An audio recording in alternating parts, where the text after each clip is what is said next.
¿Cuántas veces han oído la frase "somos lo que comemos"? Hoy nos hacemos otra pregunta. ¿Son todos los microbios malos? Nos venimos hasta la Facultad de Medicina, hasta el área de microbiología, para hablar con su profesora y coordinadora Dolo Vidal, que además es miembro de la Sociedad Española de Microbiología dentro del grupo de docencia y difusión de la microbiología. Aunque Dolo Vidal se encarga normalmente de estudiar las bacterias zoonóticas, hoy nos va a hablar de un tema que nos parece interesante, que es la microbiota y cómo poder aprovecharla para nuestra salud. La microbiota es el conjunto de microorganismos que viven con nosotros de manera permanente, desde que nacemos hasta que nos morimos. Y esos microorganismos tienen que vivir con nosotros porque son esenciales para nuestra vida. ¿Y dónde están? Pues mira, están en toda la superficie de la piel, de todo el cuerpo, es decir, desde la punta de la cabeza hasta la punta de los pies. Las zonas de la piel que tienen más cantidad de microorganismos son las zonas que tienen más humedad, que tienen más agua, como las axilas, los pliegues cutáneos, la zona genital, los pies, por ejemplo. Y luego también estamos colonizados en los agujeros que se meten para adentro, es decir, de la piel nos metemos para adentro todo lo que serían las vías respiratorias, todo lo que sería el principio de la cavidad oral. De hecho, el tubo digestivo se coloniza desde la boca hasta el ano, estamos muy colonizados. Lo que es la parte del oído externo también, la parte de la uretra, que es donde vamos a orinar, también está colonizada, y luego el interior de nuestro cuerpo es completamente estéril.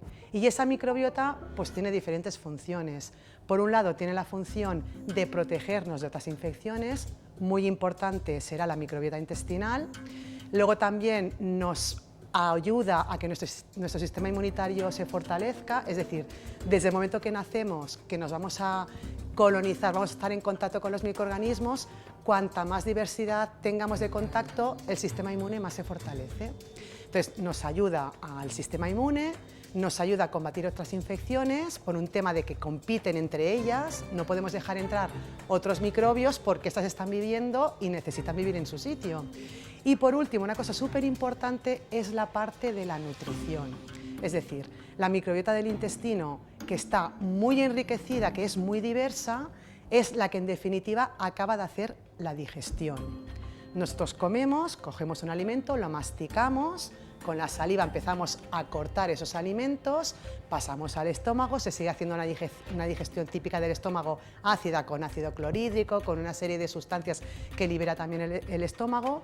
Luego pasamos al intestino delgado, donde está el páncreas, donde está el hígado, con la bilis y los jugos pancreáticos se sigue haciendo la digestión, de tal manera que cada vez, a medida que pasamos por el tubo digestivo, esto llega más troceadito, y en la parte final, sobre todo en el colon, que es donde tenemos más bacterias y más microorganismos en general, allí esas bacterias, esos microorganismos, esos hongos se encargan de convertir eso en nutriente y eso se absorbe por la sangre y llega a todas nuestras células. Por eso la microbiota es esencial para vivir.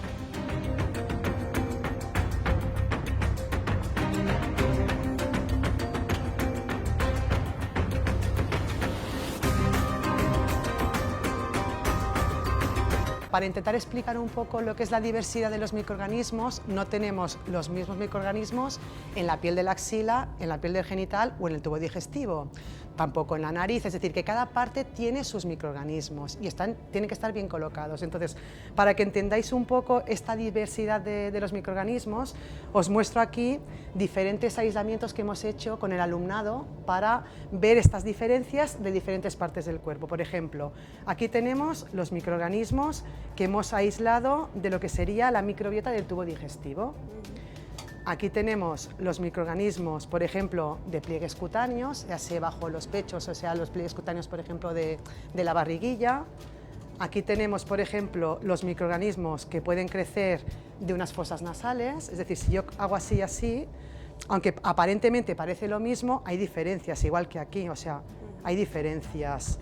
Los dedos es muy divertido, es una cosa que gusta mucho, es decir, los dedos están tocando un montón de cosas, de tal manera que cuando yo no me he lavado las manos y pongo los dedos en este medio de cultivo, que aquí me crecen las bacterias y los hongos, puedo observar que cada uno de mis dedos tiene cosas distintas. No es lo mismo este dedo que este, que este, que este y que este. Y cuando miramos en detalle, hay cosas muy diferentes, es decir, estamos muy colonizados. La cavidad oral también es muy distinta, es decir, si cojo, por ejemplo, los pliegues cutáneos otra vez y la cavidad oral, si podéis observar estas placas, se ve que hay diferencias. Es decir, que cada parte del cuerpo tiene los microorganismos distintos. Bueno, Dolo mencionaba que microorganismos y microbios siempre se asocian a algo negativo, ¿es así? No, para nada, todo lo contrario. Vamos a ver, siempre se ha asociado a cosas malas porque siempre los hemos estudiado desde la perspectiva de producir enfermedades. Ahora esto ha cambiado, es decir, el mundo de la microbiota ofrece muchísimas posibilidades.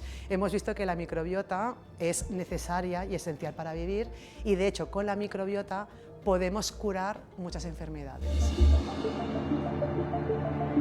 Decía al inicio que se escucha mucho esa frase de somos lo que comemos. ¿Aquí tiene que ver la microbiota intestinal o cuéntanos un poco? Sí, sí, tiene que ver muchísimo. Es decir, vamos a ver, os lo voy a hacer con un dibujito.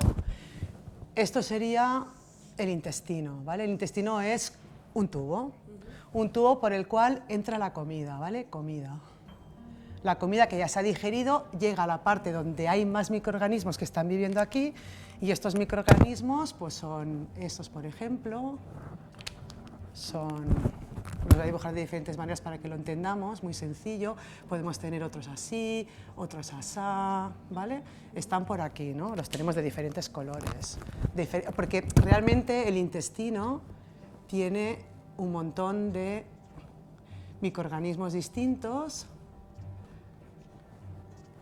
¿vale? Que están situados en el intestino, de tal manera que en función de lo que demos de comer, pues a estos les gusta mucho y estos proliferan, por ejemplo, estos proliferan y estos azules que no les gusta la comida que ponemos, pues estos se mueren. ¿Pero no quiere decir que unos sean buenos y otros malos? No quiere decir que unos sean buenos y malos, pero sí que es verdad que a medida de lo que vayamos comiendo, esto se va reorganizando. De tal manera que si estamos comiendo comidas que no son las adecuadas, vamos favoreciendo microorganismos que poco a poco lo que van a hacer es producir, como dijéramos, invasión. Es decir, esto sería lo que sería el interior del tubo digestivo, aquí estarían lo que serían las heces, porque de hecho las heces mayoritariamente son microorganismos. Cada día podemos perder pues perfectamente medio kilo de microorganismos en las heces, que enseguida se vuelven a poner en su sitio, porque como no dejamos de comer, se siguen multiplicando, pero en realidad las heces es los restos de las comidas que no vamos a absorber con mucho microorganismo, de tal manera que las heces tienen muchísimo microorganismo, pero enseguida se recomponen. Es decir, necesitamos ir dando nutriente, comida, para que ellas se vayan colocando. Si vamos dando comidas inadecuadas, por ejemplo, vamos a seleccionar algunas familias de bacterias que quizás no sean tan buenas, que nos inflamen el intestino. De ahí que actualmente que el tema de la dieta ha ido tendiendo a la comida más procesada, más preparada, menos comida más natural, por decirlo de alguna manera. Es decir, en la industria de alimentos se tiende a poner cada vez alimentos más fáciles para la gente que no tiene tiempo para hacer las comidas.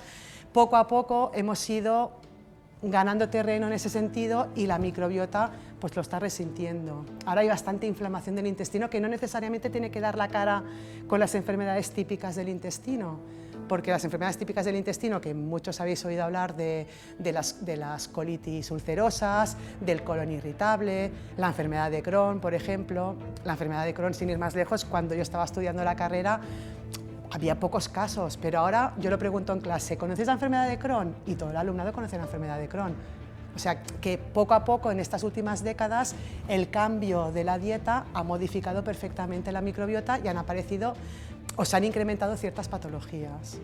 Y de ahí que sea importante también hacer un inciso, hacer un hincapié en lo que serían las comidas más saludables.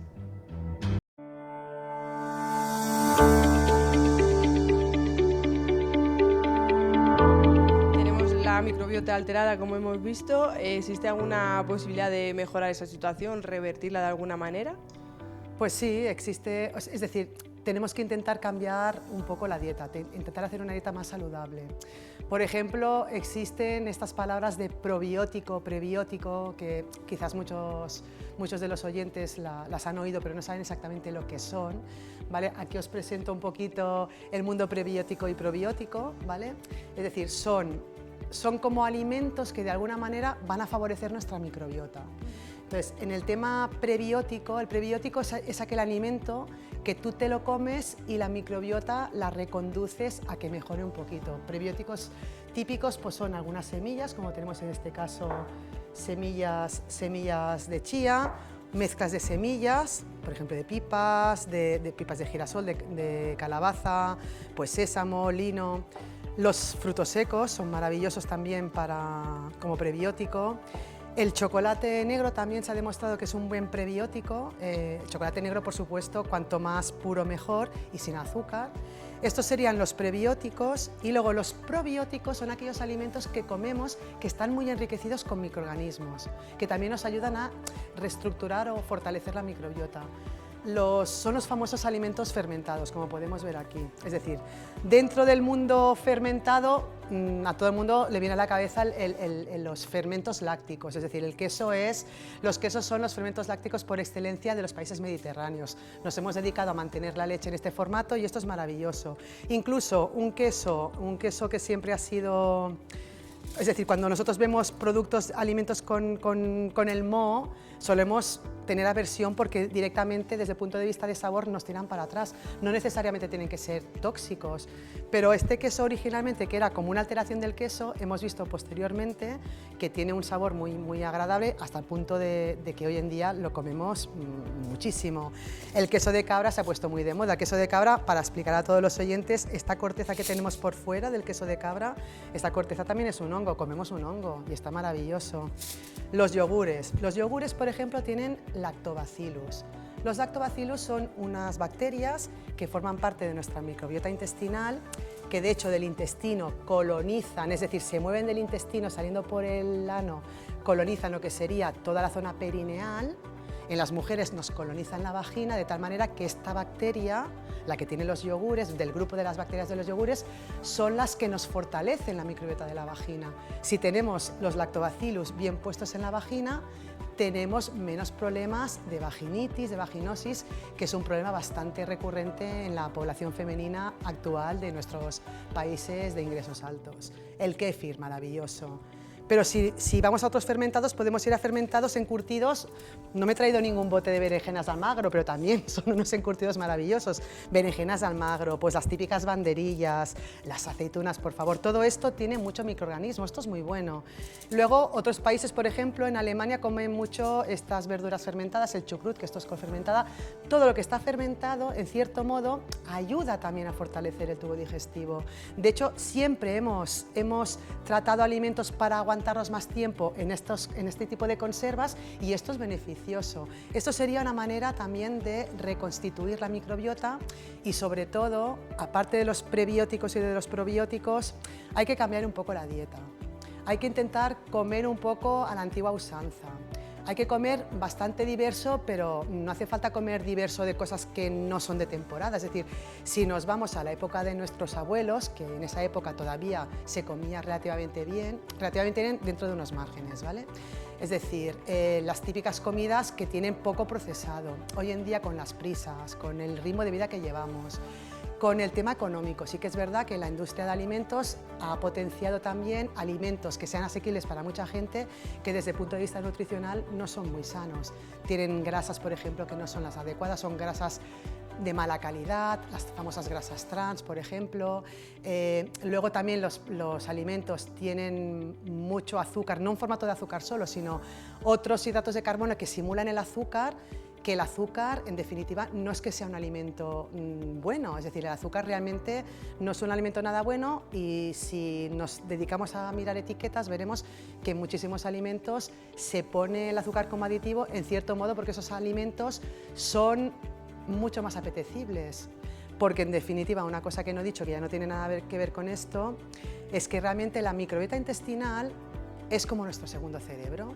Es decir, la microbiota intestinal de alguna manera nos dice lo que tenemos que comer. Si comemos algo que nos produce placer, es porque ese nutriente que ha generado ese microorganismo del tubo digestivo te ha enviado una señal al sistema nervioso. Esa sustancia de alguna manera te activa el sistema nervioso, tú notas una recompensa de placer y tú sabes que ese alimento te ha gustado, pero en definitiva, entre comillas, es un poco Es la microbiota esta alterada que te dice que tienes que comer esto. Muy sencillo. Cuando estamos así de baja moral, cuando estamos deprimidos, cuando tenemos ansiedad, nos llama el cuerpo para que comamos más comida de mala calidad. Cuando estamos así como más tocados, tenemos así un poco de bajón y tal y cual, queremos comer más producto procesado, más comida rápida, más azúcar. De alguna manera es esa microbiota la que en cierto modo nos envía las señales para que comamos lo que ellas quieren que comamos. O sea que realmente actúan como un segundo cerebro.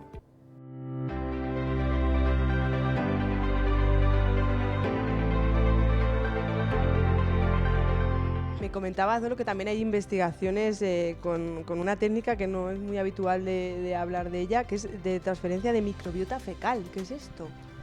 Pues mira, como la microbiota del intestino queda alterada y queda dañada, realmente hay una enfermedad es decir, una enfermedad relativamente común, sobre todo a nivel de hospitales.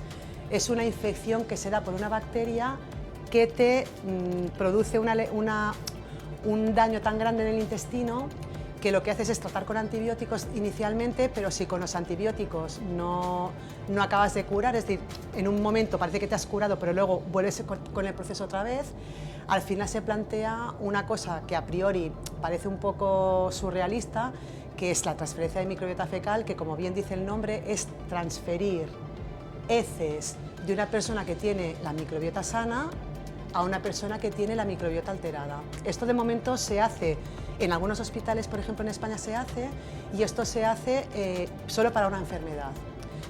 Si miramos la lista de ensayos clínicos que hay actualmente mundial, es decir, hay una página de los ensayos clínicos, de todas las cosas que se hacen para curar enfermedades en las personas, y si miramos en esa página web que es pública, pues podemos buscar con palabra clave transferencia de microbiota fecal y veremos una lista muy grande de ensayos clínicos que están intentando tratar otras patologías para ver si con esa transferencia de microbiota fecal podemos tratar no solo enfermedades intestinales, que es lo que más se está investigando, como el colon irritable, como la enfermedad de Crohn, sino también, por ejemplo, patologías que tienen que ver con el sistema nervioso, ansiedad, depresión, por ejemplo, también con algunas patologías metabólicas, obesidad, diabetes, es decir, se intenta ver si con esta transferencia de microbiota fecal podríamos restablecer esas patologías. Entonces hay muchos ensayos clínicos. ¿Y qué se hace? Pues bueno, vamos a intentar explicar un poquito lo que se podría hacer en un laboratorio que se dedica a ello, ¿vale? Es decir, aquí tenemos, por ejemplo, las muestras de un paciente que está sano. Estas muestras las hemos transferido a un tubo especial que le hemos añadido una serie de medio líquido para mantenerlo y para luego poderlo congelar, por ejemplo, a -80. Entonces, para analizar si esto está bien o no está bien, pues lógicamente lo primero que hay que hacer es coger un poquito de esta microbiota para hacer estudios. Por ejemplo, si quisiéramos ver lo que tiene, esto lo transferimos a diferentes medios de cultivo, ¿vale? Lo ponemos por aquí, de esta manera, con este palito típico que es el hisopo, como el hisopo que nos ponemos para el COVID. Este palito es distinto, ¿vale? Todo el material biológico hay que ponerlo siempre en un contenedor de residuos biopeligrosos para luego incinerarlo. Entonces, esto se inocula con estas asas estériles, ¿vale? Para que luego los pondremos en un incubador, en una estufa a temperatura corporal, a temperatura de 35-37 grados, por ejemplo, ¿vale? Y esto lo ponemos a incubar y luego veremos al día siguiente, por ejemplo, qué microorganismos pues tiene esta microbiota. Estos medios, os hago un ejemplo simulado porque lógicamente hay que utilizar otros medios de cultivo distintos para otros microorganismos, hay que poner algunas placas en una especie de podemos decir, fiambreras que se cierran, se sellan herméticamente para retirar todo el oxígeno, porque hay microorganismos que no pueden crecer con el aire, es decir, hay una combinatoria de todo esto, pero con esto hacemos los análisis directamente con las cacas o directamente con esta parte que hemos tratado. Podríamos hacer también estudios moleculares para ver desde el punto de vista de genes qué es lo que hay en esta muestra. Entonces, tú puedes analizar si esta muestra de heces es apta o no es apta para que sea una persona donante. De hecho, en Estados Unidos es curioso porque existen los bancos de heces, es decir, existen bancos especializados para recopilar heces de donantes. Es decir, existen bancos que lo que hacen es analizar los posibles donantes, es decir, quizás de 1000 personas solo puedan haber 3 donantes, todo tiene que ver, lógicamente, la microbiota también con la dieta que tú haces. Es complicado que la gente coma perfectamente sano para tener una microbiota perfecta para ser donadora de heces, pero la gente que está donando heces, por ejemplo, que es muy fácil donar heces, es un órgano, entre comillas, sencillo de donar, pues puede cobrar hasta incluso 50 euros por cada deposición, y existen estos bancos de heces. Aquí en España, por ejemplo, hay algunos hospitales que hacen las transferencias de microbiota fecal para esta infección que os he comentado anteriormente, y lo que hacen, no lo hacen con bancos de heces, sino que cogen las heces de la gente, de la familia, de la gente que vive alrededor del paciente que está enfermo, porque se supone que lo que come la persona que está enferma, que tiene esta enfermedad, como come lo mismo que el resto de miembros de su familia, pero sus familias no tienen esta infección, pues esa microbiota se asemeja más a la suya natural cuando no está enfermo, y hacen esa transferencia con esa microbiota.